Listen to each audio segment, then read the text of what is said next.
This is Eric Levitt, TRT Lab Final, 0177725. That's 4 sevens. Okay, I'm going to start off with making sure, you can see I'm left eye dominant, so I'm going to make sure my patient is right down the middle, so there's not any of those foot issues. The laces are right at the edge, looking good. I'm going straight over the top, gonna pop. It looks like her right leg is short.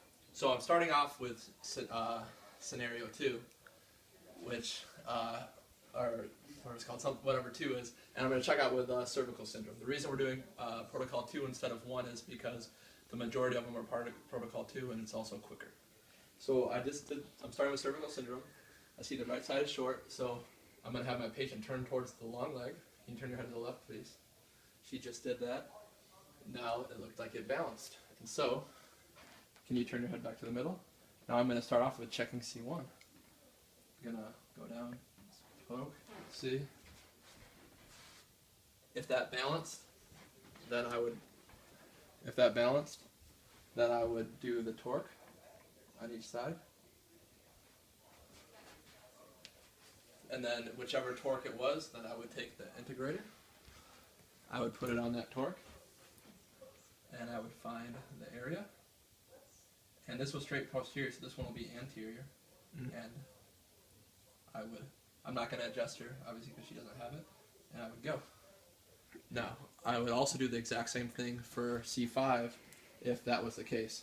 Exact same protocol, I would just do it after C1. Alright, next I'm going to go to the wrong test. So that's basically the same thing as cervical syndrome, except her leg's balanced when she turns her head away from the long leg side. So I do the same thing again, turn your head to the right. Oh look, that just balanced. Okay, so for that one, it would be the lateral C1. Can you put your head back towards the middle? I would click my leg, go to the right, check. If that balanced, then I would do the same thing with torque. And I would come straight here, C1, and click. Alright, let's say none of those ended up doing anything. Next, or I wouldn't adjust any of them, but none of them were positive. Then I would check bilateral cervical syndrome. And the way you can check bilateral cervical syndrome is when you're doing this, it'll keep rotating back and forth, you're not really sure what's going on. So that part we're going to start off with the occiput PI. So I go in right under the EOP, find it, go, check for torque. If one of those balanced, then I would come through like this. Alright, let's say that it wasn't there. Next I would go and check coccyx sphenoid because they work with each other. How you do that is you go right here, go straight through. If that balanced them, then I would come through like this and go. If that wasn't the case, and then it was sphenoid on that side of the leg, let's say it was over here, I would check all 4 cardinal planes of direction. And whichever plane I found, can you turn your head to this side? I would come here, and you hold it like this, but you go through with it like that. Alright, next, back to the middle. Alright, so finally, I would, if neither of those were positive, I would chart with C5, P to I. So this is going to be directly on the spine, it's unlike the other one. So I'd find the C5, check. Oh, and then the sphenoid and the coccyx, there's no torque on those. I would check there, see if it balanced, and then it would just be the same thing with torque. I would correct it like this. And then after that, I would do the same thing for C1, T6, and then I would do the lateral C1 again like I would have done in the wrong untest. And that is how you do priority 2. This is Eric Levitt signing off. Eric Levitt back again, and now we're talking about priority 1. So you just finished priority 2 and knocked that out, so now we're going to check out priority 1.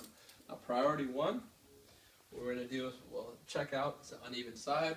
Alright, and so now we're going to start with the lateral occiput. So we're going to come here, push, and check. If that made the leg even, you could go, this is a pressure test, you could do torque. If you did the other side, it should make it worse.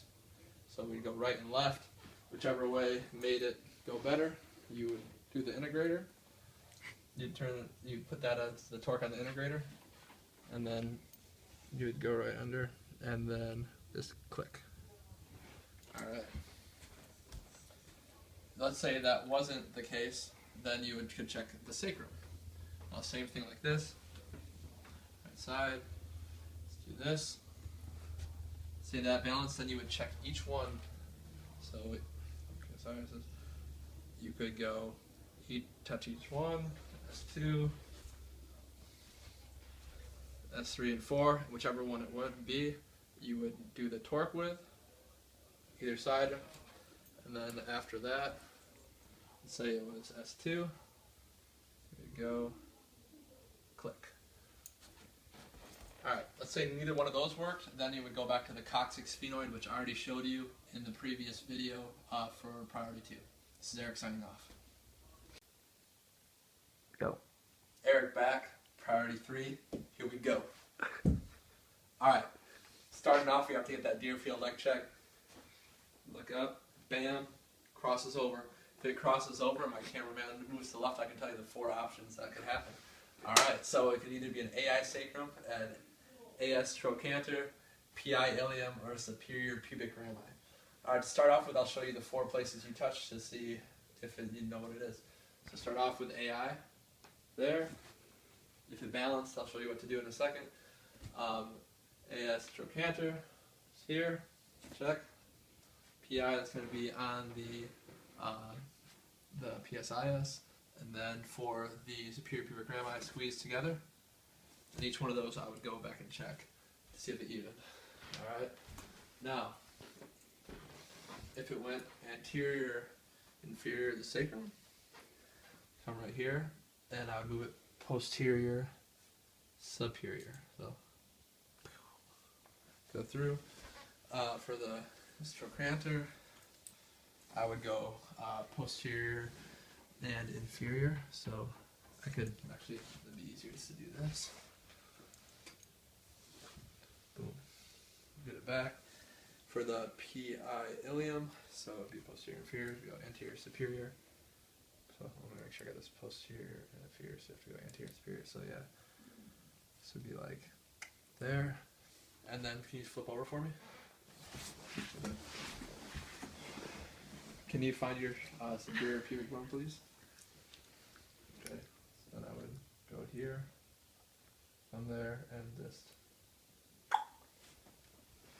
And that is it. That is the end of part 3. Hope you guys had fun today, and I hope I taught you something.